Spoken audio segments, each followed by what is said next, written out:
Ever stood in an empty room and felt you weren't alone? Psychic investigator Andy Matthews has. I try and get to the bottom of the truth. And he's not the only one. I've gone all through my life, from a very young age, being aware of spirits. Something's down there. It's really a quest to find out the truth behind what happens to us whenever we pass over. A disused prison in the middle of Armagh is on the verge of being reclaimed. It's the last opportunity, really, to get this place on record.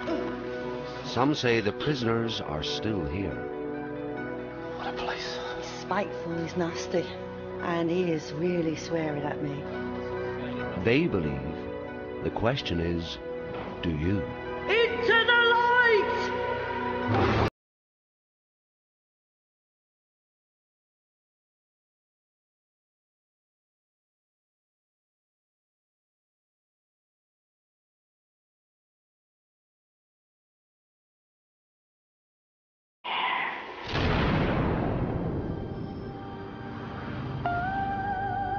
Psychic investigator Andy Matthews has come to Northern Ireland's oldest and purportedly most haunted prison. Armagh Gaol was shut down in 1986 and has been deserted ever since. But this place has a dark and violent history that dates right back to the late 1700s. A legacy that, according to local superstition, stares back at you through a window in this bleak facade. I have spoken to a number of people who claim that they've heard people speak about stories of apparitions or shadows or movements behind that window. Public executions were once a common sight here. Crowds would gather by the main entrance to watch the condemned hang. And with the death sentence handed down for even minor crimes, there was no shortage of ghoulish entertainment. It looks haunted before we even start. As to whether it is remains to be seen. But jails are not pleasant places to be, and we know for a fact that there were people hung here. So it's perfectly plausible, really, to suspect that some of those energies still remain here today. Andy's guide today is Trevor Geary. He's more familiar with Armagh Gaol than most people. My mother worked here in the early 1950s, and most of my stories relating to the jail here was stories that Mother has shared with me. So this is the room, isn't it? This is where the window there, where people have seen faces in the window driving past in their cars? That's right. Executions took place in the public arena, and this is the window where a gallows or platform was constructed just outside this window, and the prisoner would have been brought out onto the platform, and the executioner prepared the noose, and the top door was pulled, and the prisoner went to his eternity. And the local people still carry that story of seeing apparitions at this window or strange movements, and people would still be inclined to glance up and see if there's something there. It's not really uncommon to find ghosts or haunting in jails. Back in the 1800s, religion would have been part of everybody's life.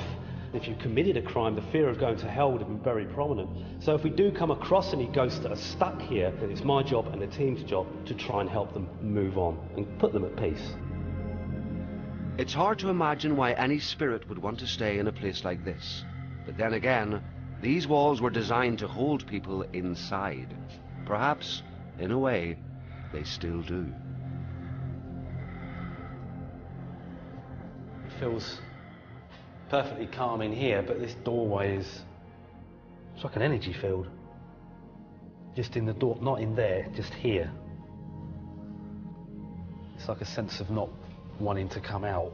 Well, I can understand that, Andy, because this particular cell here, in the early 1950s, there had been a woman sentenced to death, and she was incarcerated in this cell for about 3 weeks. She allegedly killed her granddaughter, and during the period that she was incarcerated in this cell, they were actually constructing the scaffold for her just right here where we stand. Sounds a bit sadistic. That piece of cast iron metal is not replicated anywhere else in this wing. Whenever a death sentence was handed down, a prisoner had to be guarded 24 hours a day in case she decided to commit suicide, and one of the ladies that was sitting with her was my mother. When people report seeing ghosts in certain places where you've got old brickwork such as this, the theory is that What they're seeing is not actually a ghost, but a kind of a time slip replay of an event that happened long ago. Now that sounds a bit wacky, but when you consider that the walls hold crystal, similar to the crystal that's used in video recorders, so it's not really that ridiculous to assume that maybe under certain circumstances, those events from the past can be played back. A lot of energy in here. It's coming from the cell doors. Andy and Trevor move on to what was once the men's wing.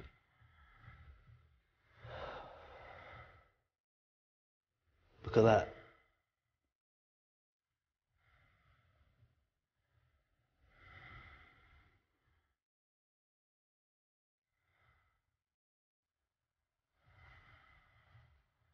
Aside from his own senses, dowsing rods are the only psychic tools Andy uses. Is there anybody here that would like to speak to me? Yes. Okay. How old are you, sir? Are you 20, 25, 26? Look at that. Okay, I'm not going to get a name out of him. Is it David? Throw some suggestions at me. Joe. Joe. Douglas. Peter. Is your name David? Daniel. D. Was it D? Daniel. Don't like to ask him this. Daniel, do you realise that you've died?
Did you take on all his emotions?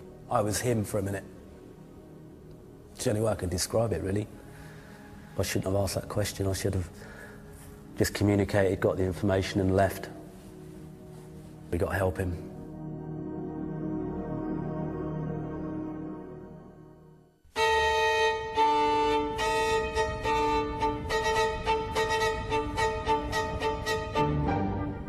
Medium Marion Goodfellow is a medium on a mission.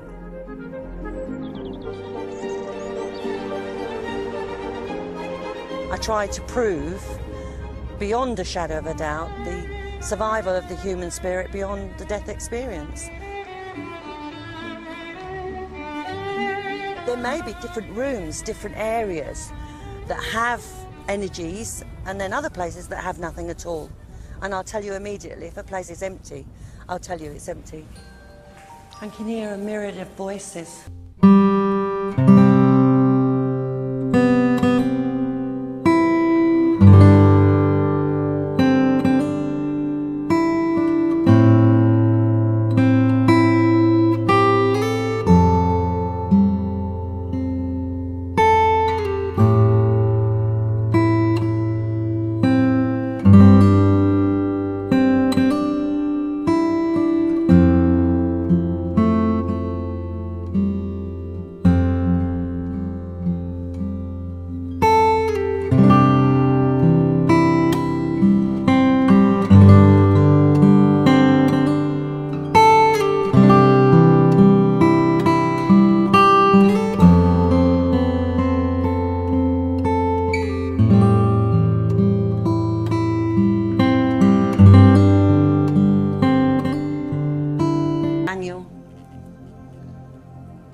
angry, really angry voices. I've got somebody being very impolite to me. I've got a Mr. Banyan, Jack. And he's being very, very rude to me. He's calling me a whore. English whore. He's spiteful, he's nasty. He's really, really nasty.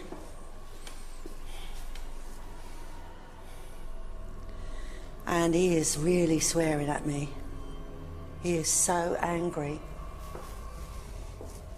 So mean and nasty. If he was here in the flesh, I would be in mortal danger.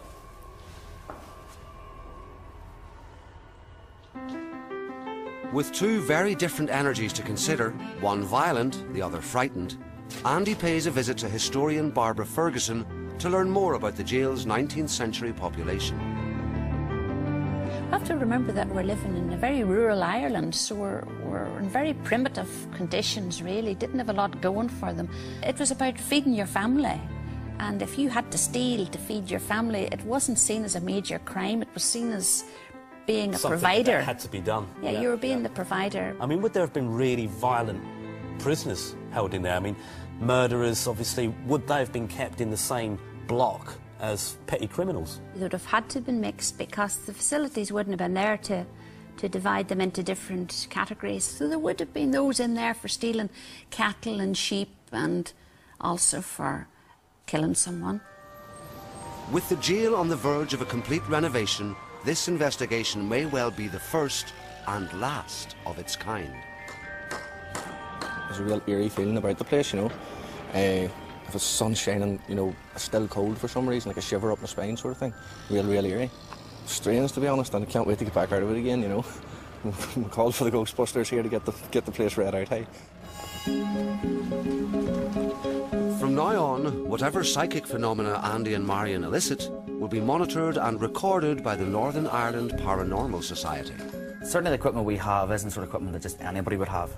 The 8-camera CCTV system is a vital piece of kit in our line of work because we can basically monitor 8 locations at one time. We could run the cameras up this wing. There's many areas in the field that we would be studying, mediumship, ghosts, spirits and alleged haunted locations.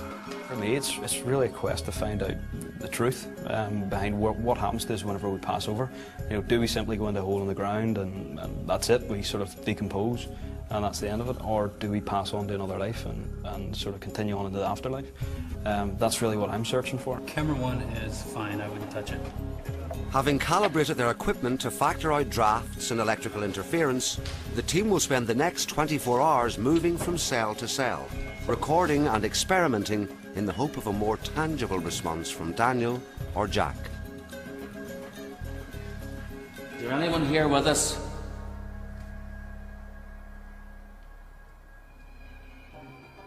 When we do an EVP experiment, we leave 30 seconds gap in between each question. The reason for that is we have to have silence, is because if there's anything there, it gives them the opportunity to speak.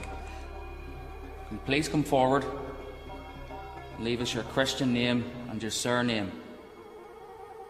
I'm not here to poke fun or ridicule you in any way. Spirits don't have voice boxes, so these disembodied voices are left on electrical equipment. If you can imagine, when you're tuning into a radio station, you hear the white noise in between. That's the frequency that some of these voices are coming through on. Some spirits may respond better to a female. It maybe depends on how they passed over, what kind of life they had. Please, can you leave us your Christian name and your surname? Please leave a message. All alone in the east wing of the prison, Andy has had an idea. What I generally do is run a lone vigil, because there's an old saying, you can't expect ghosts to walk in a house full of people. It's just going to be little old me and this camera And I'm going to try a few little experiments to see if it can cause some kind of reaction. I'm not trying to hunt or force anything out. I'm just trying to cause some kind of reaction by giving them something that they can recognise. Let's play a bit of music.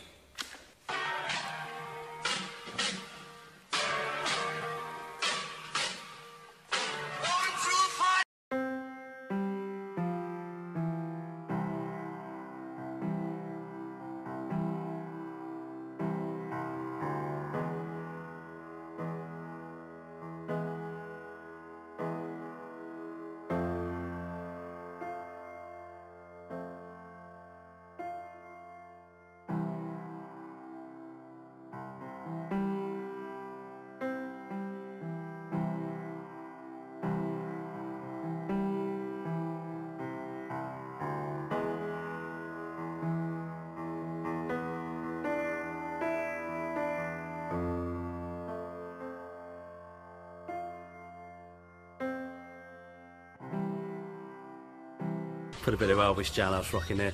Yeah, I mean, you know, we like to have a bit of fun. And I think, you know, going into hauntings and investigating hauntings, if you're going in there with a very macabre and kind of gloomy outlook, you're not going to get much, you know. I think if you go in there with a sense of fun and a good, strong energy about you, then, you know, you're more likely to get some success. Right, it's now 7:10, and that's the end of the Vigil video diary. Not a great experiment, not a great result, really, which unfortunately happens from time to time. Anyway, got to sign off.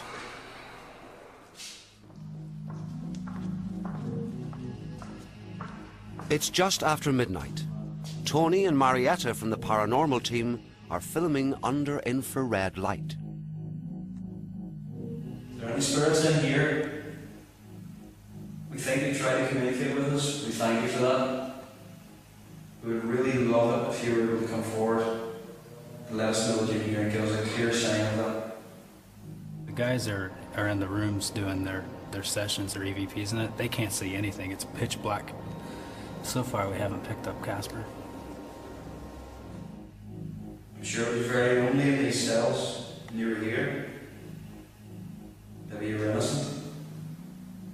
You were put away here for a crime that you didn't commit. Sure wouldn't have been very nice if... What was that? I don't know. Jesus. Something's just gone straight past you. I swear to God, I caught it on camera. It went straight past you. It was like a big shadow. I'm not joking, I just seen it. I've got goosebumps all over me. I jumped out of my skin at the time, you know, I'll be honest with you.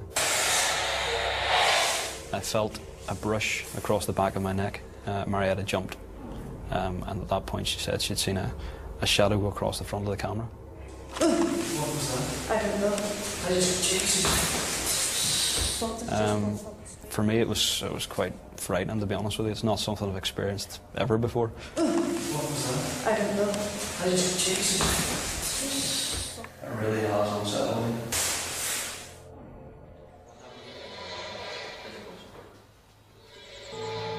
Mark from the paranormal team has been analysing data from the last 24 hours. One reading in particular stands out. By focusing on the gaps between the questions they asked out loud, he's isolated a pattern hidden in the static. But you can hear Tony's voice, you can hear him say something, and then right afterwards, and you might not hear it at first, but after a few listens. When you try and talk to us now, would you leave us a message with your name?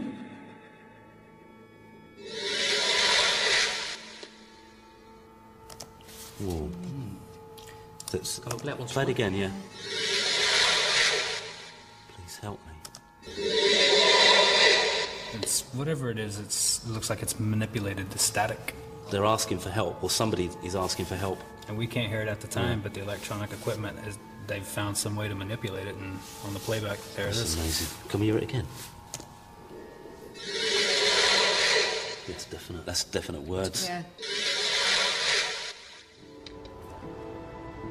Whether the apparent call for help came from Daniel or not, Andy is determined to honour the promise he made on the day he arrived. He and Marion agree to join forces in an attempt to open a path to freedom. Daniel, are you here?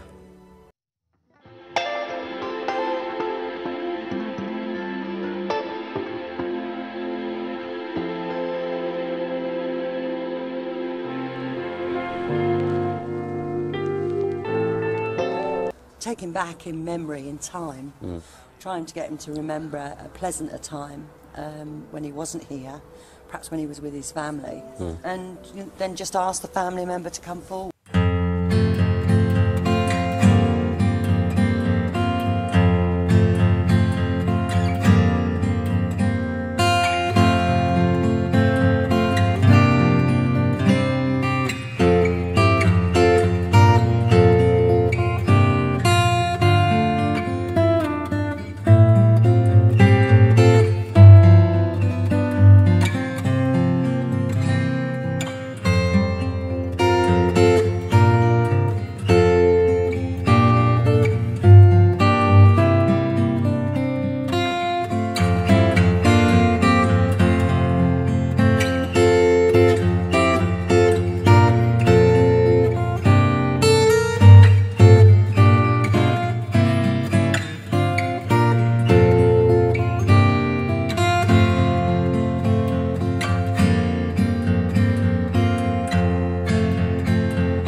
If I lost my son and I just got him back. I feel brilliant.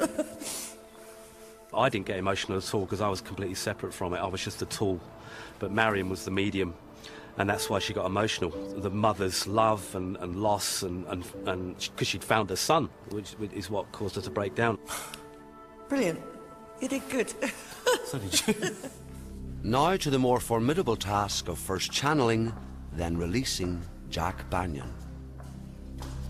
It's like you were going to say to me, right, you've got to get into a cell with a madman. You know, I don't know what he's going to do. I don't know how he's going to react. There is a problem in as much as that he doesn't like English people very much.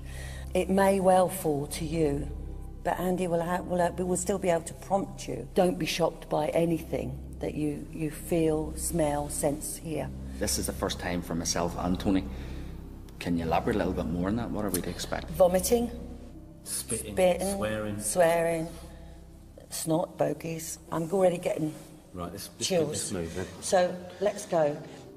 3, 2, 1. Is there anybody here that wishes to speak to us?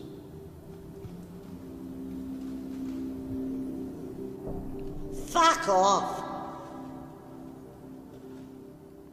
Fuck off, or punch your face and... Is that you, Jack?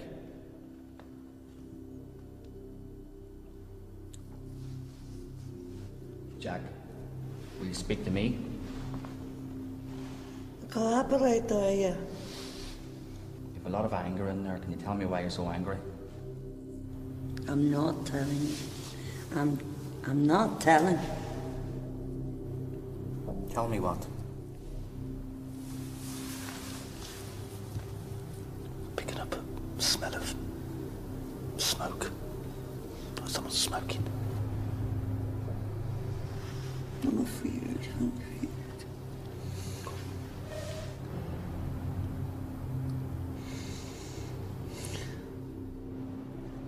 I'll show you the way out. Jack, think of your mum. Sure, the bastards killed her. They killed everyone. They're all gone. Look for your mother. Look for your mum, Jack. She's with my sister. She's with your sister. Go to them. Take their hands. Look for the light, Jack. Let them take you through the light. It's there, it's like the sun, it's blinding light, but it doesn't hurt to look into it. You've got their hands. They're taking you through. Don't look back, walk through. It was a very strange experience. I certainly did feel the chill. It was like a chill coming from inside out. That's what I felt as well. I felt almost like a kind of an instant chill that came on straight away within a couple of minutes. You know, the other thing I felt was the kind of almost like or smelled like a sulphuric smell. Never experienced anything like that before. And then when Marion started to sort of drool almost, you know, from the chin, that's not something that you could force. You know, that's not something that you could possibly bring on voluntarily. Wake up, Maz. Marion. That's what I found was the most fascinating, was, you know, the saliva, the tears, everything else, because you can't force that. Mm-hmm. And even if you could force that, would you really want to put yourself through that on camera? Exactly. I found that extremely interesting. If somebody needs help, whether they're alive or dead, then it's our responsibility, I feel, in this situation, to do our best to help them. It doesn't feel half as threatening in here. And I don't think other people coming in here will feel as threatened as obviously I did when I